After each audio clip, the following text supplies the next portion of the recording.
எங்களோட வெஹிக்கிளை நாங்கள் இங்கே விட்டுட்டு இங்கே பதிவு செய்யப்பட்ட ஜீப் வண்டி அந்த ஜீப்பில் தான் போக முடியும்.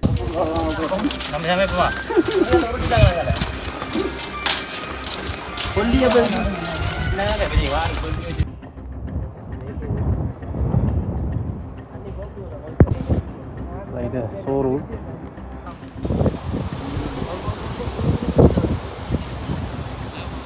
இது வாகூர உடன் பிரிட்ஜ் மரப்பாலம் சொல்லுவாங்க. இதை தாண்டி தான் நாங்கள் இப்போ அந்த சைட் போகிறோம். பாருங்கள் வைரவருக்கான சுருட்டு அதெல்லாம் வச்சு வழிபட்டுருக்காங்க.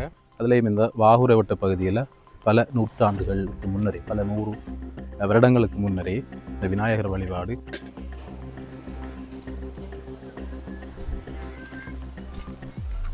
இந்த கிணறு அவ்வளோ பெரிய ஆழம் இல்லை.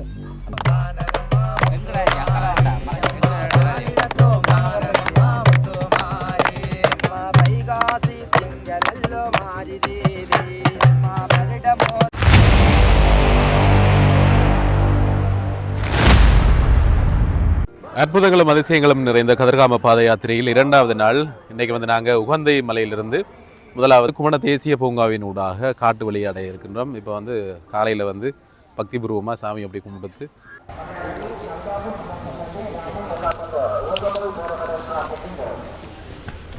ரைட் இப்போ எங்களோட டீம் ரெடி. நாங்கள் இப்போ காட்டுக்குள்ளே இறங்க போகிறோம்.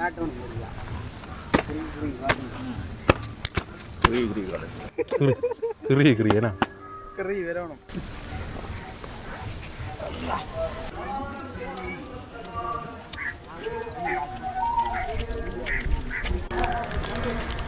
கோவிலுக்கு பின் வழியால் தான் நாங்கள் இப்போ என்ட்ரி ஆக போகிறோம். அங்கே தான் வனவிலங்குகள் ஜீவராசிகள் திணைக்களத்தினுடைய ஒரு கிளை காரியாலயம் இருக்குது. அதுக்குள்ளால தான் எங்களை கவுண்ட் பண்ணி உள்ளே விடுவாங்க.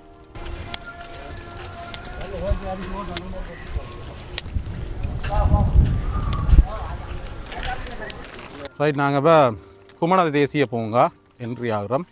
இது வன ஜீவராசிகள் திணைக்களத்தினுடைய ஒரு உதவி காரியாலயம். இங்கே நாங்கள் செய்ய வேண்டிய ஒரு முக்கியமான வேலை பொலித்தீன் பாவனையிலிருந்து கொஞ்சம் விடுபடணும் அப்படின்னு சொல்லியிருக்காங்க. இனிமேல் இந்த பொலித்தீனை சாப்பிடுத்து காட்டு விலங்குகள் எல்லாம் உயிரிழக்கிறதாக சொல்லப்படுது. காடுகள் வந்து இயற்கையினுடைய ஒரு பொக்கிஷம் இல்லையா, அதை நாங்கள் சரியான முறையில் பாதுகாக்கணும். ரைட், இது குமண தேசிய பூங்கா என்ட்ரன்ஸ். அங்கே அப்போ எங்களை கவுண்ட் பண்ணி உள்ள விட போகிறாங்க. எங்களோட குருசாமி தான் போகிறார் முன்னுக்கு. அவர்கிட்ட டிக்கெட் எல்லாம் தலைவர் மாற்றியாச்சு. ஒவ்வொரு வருஷம் மாத்திரம். அடுத்த வருஷம் சிவா.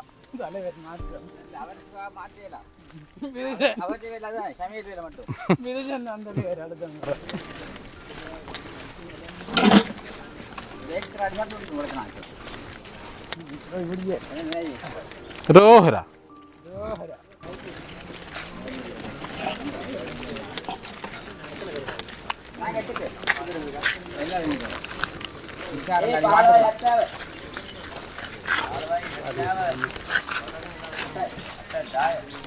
காட்டுக்குள்ள ஆகுவாங்க.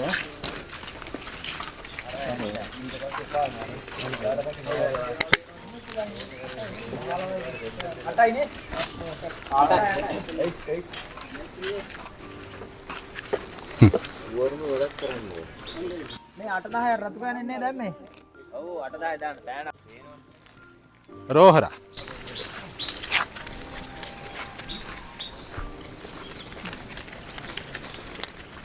இதுதான் குமணக்குளம்.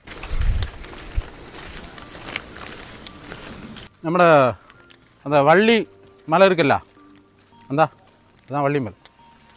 நேற்று போனோம்.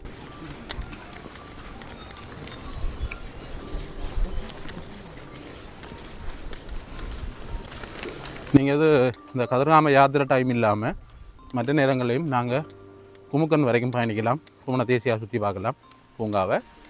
ஆனால் எங்களோட வெஹிக்கிளில் போயிடலாம். எங்களோட வெஹிக்கிளை நாங்கள் இங்கே விட்டுட்டு இங்கே பதிவு செய்யப்பட்ட ஜீப் வண்டி அந்த ஜீப்பில் தான் போக முடியும்.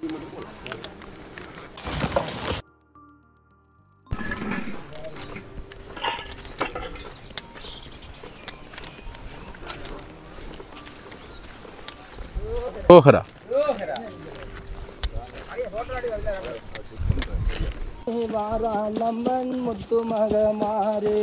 அம்மா தந்தனத்தும் தானம் அம்மா தாயாரி மாறி அம்மா தானினத்தும் தானம் அம்மா தாயாரி மாறி அம்மாகளை குழந்த அம்மா தாயாரே மாறி அம்மாகளு தாடும் பட்கரவோ போயிட்டுப்பா வண்ணாத்திகனத்தடி என்ற பாகூர வேட்டைக்கு போய் கொண்டிருக்கோம். இதில் ஒரு மிக முக்கியமான இடம் இருக்கு. என்னென்னு சொன்னால் ராட்சத அடுப்பு அப்படின்னு சொல்லுவாங்க. அதாவது 3 கல் அப்படி வச்ச மாதிரி அடுப்பு மாதிரி ஒரு செட்டப். இதுக்கு வந்து நிறைய வரலாறுகள் சொல்லப்படுது. என்னென்னு சொன்னால் முருகனும் வள்ளியும் நடந்து போகக்குள்ள வள்ளியினுடைய சொந்தக்காரர்களுக்கு அந்த அடுப்பில் தான் கஞ்சி காய்ச்சி கொடுத்து அப்படின்னு சொல்லி சொல்கிறாங்க. அதோட ராவணன் தன் படையோட வந்த நேரத்தில் ராவண சேனைக்காக அவரோட படை வீரர்களுக்காக இந்த அடுப்பில் தான் கஞ்சி காய்ச்சி கொடுத்து அப்படின்னு சொல்லி சொல்லப்படுது. ரைட், இந்த இருக்குது அந்த 3 கல்.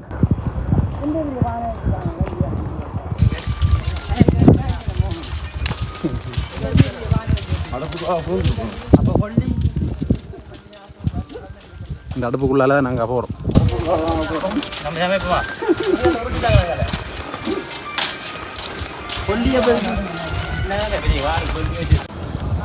இந்த இடத்துல தான் வரக்கூடிய அடியார்களை, குறிப்பாக பெண் அடியார்கள், வள்ளியம்பாளுக்கு வந்து ஆலயம் அமைத்து இதில் வரக்கூடிய அடியார்களுக்கு கஞ்சி காய்ச்சி கொடுத்ததாக சொல்லப்படுது.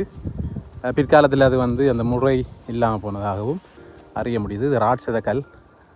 குமண தேசிய பூங்காவிலிருந்து வாகூர் வட்ட வண்ணாத்திகனத்தடிக்கு போகிற வழியில் வருது. 3 கல் ஒரே உயரம் ஒரே அகலத்தை கொண்டதாக வித்தியாசமான முறையில் வந்து இருக்குது.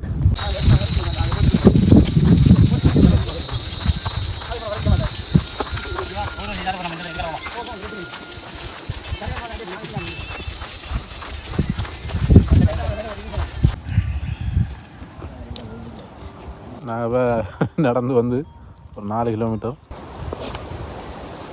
பிளேன் அடிக்கும்.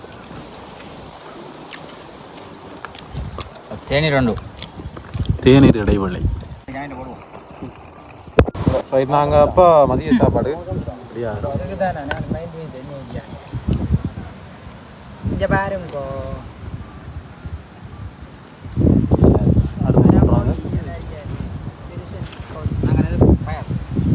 ஃபயர் டீம் ஃபயர்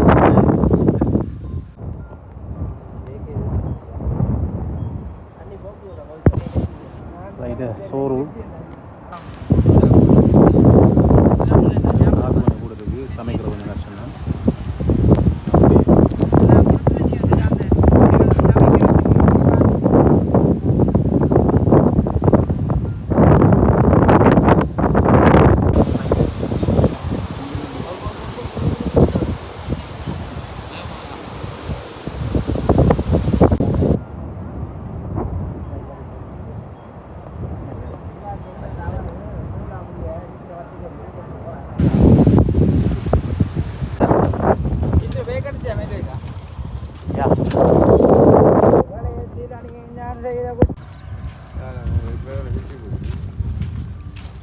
எங்களோட பயணத்தில் 2வது நாள், காட்டுக்குள்ள 1வது நாள்.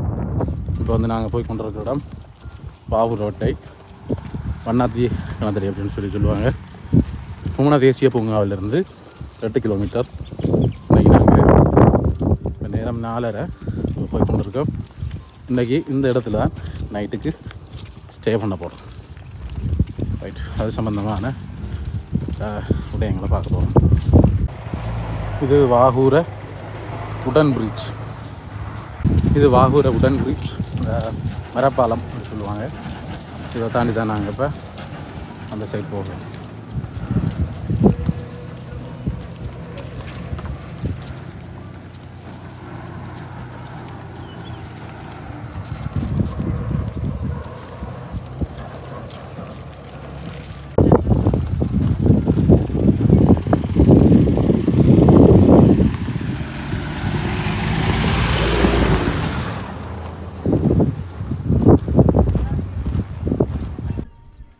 பூசை நிகழ்வுகள் எல்லாம் நடந்திருக்கு. முன்னுக்கு வந்து யாத்திரிகள் செய்திருக்காங்க. இதை வந்து ஒரு வைரவராக நினைத்து வழிபட்டு இதில் பார்த்தீங்கன்னு சொன்னால் இங்கே பாருங்கள் பைரவருக்கான சுருட்டு அதெல்லாம் வச்சு வழிபட்டுருக்காங்க. அதே மாதிரி இதுக்கு பக்கத்திலே யாகங்கள் நடந்ததுக்கான தடயங்கள்லாம் இருக்குது. இந்த இடத்துல வந்து வழிபாடுகள் நடைபெற்றிருக்கு. வாகுரவட்டையில் நிறைய பேர் வந்து இந்த வெட்டை பிரதேசத்திலாம் இருப்பாங்க. இந்த இடம் மொத்தமாக முதல் நாள் தெரியும் 16,000 பக்தர்கள் காடு திறந்த அன்றைக்கு வந்து காட்டுக்குள்ளே இறங்கி இந்த இடங்களில் தங்கியிருக்காங்க. இப்போ ஒரு குறிப்பிட்ட அளவான மக்கள் தான் இந்த இடத்தில் இருக்கக்கூடிய மாதிரி இருக்கு. கதிர்காமம் நடந்து செல்கின்ற யாத்திரிகள் தாங்கள் நிற்கக்கூடிய இடங்களில் கடவுளை வைத்து சிலைகளை பிரதிஷ்டை பண்ணி வழிபட்டதாக சொல்லப்படுது. அதுலேயும் இந்த வாகுரவட்ட பகுதியில் பல நூற்றாண்டுகளுக்கு முன்னரே, பல 100 வருடங்களுக்கு முன்னரே இந்த விநாயகர் வழிபாடு, விநாயகரினுடைய சிலை பிரதிஷ்டை பண்ணப்பட்டதாக கூறப்படுகின்றது.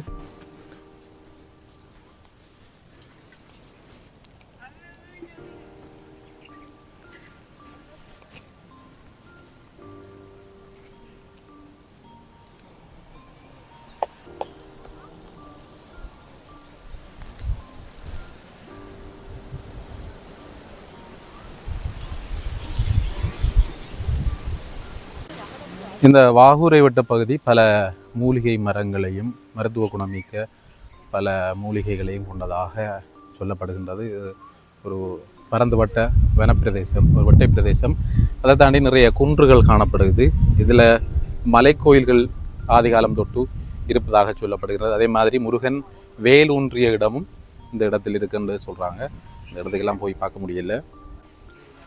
இந்த வாகுரவட்டை வந்து வண்ணாத்தி கிணத்தடி அப்படின்னு சொல்லி சொல்கிறாங்க.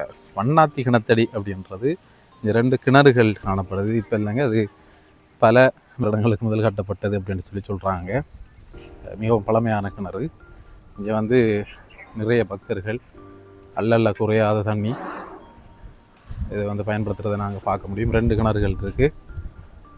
அதனாலேயும் இதை வந்து கிணத்தடி அப்படின்னு சொல்லி சொல்லுவாங்க. வண்ணாத்தி கிணத்தடின்றாங்க.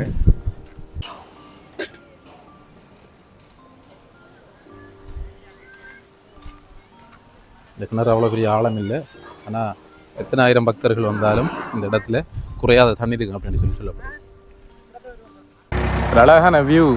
இது வந்து வாகுரவட்டையில் 6 மணி ஆகுது. 6 மணி ஆகுனா கடை வந்து லைட் வசதியில் இல்லை தானே, சமைக்கிறதுக்குரிய ஏற்பாடுகள் மற்ற விஷயம் எல்லாம் ஸ்டார்ட் பண்ணியிருப்பாங்க. பாருங்கள், சன்செட் அழகாக இருக்குது. அதை விட இந்த பிரதேசம் பெரும்பாலும் மான்களுக்கு பிரசித்தமான இடம். நாங்கள் சில இடங்களில் பார்க்கக்குள்ள மான்களுக்கான தடயங்களை பார்க்கலாம். நான் நினைக்கிறேன் காலையில் இல்லாட்டி ஒரு ஈவினிங் மதியம் அந்த டைமில் வந்து மான்களை ஒளி பிரதேசத்தில் பார்க்கலாம். நினைக்கிறேன் இடிச்சு கொண்டு இருக்கு, மழை பெய்யும் முடியலை அப்படின்னு சொன்னால் சமைக்கிறதெல்லாம் பெரிய கஷ்டமாக வந்து சேரும் நைட்டுக்கு.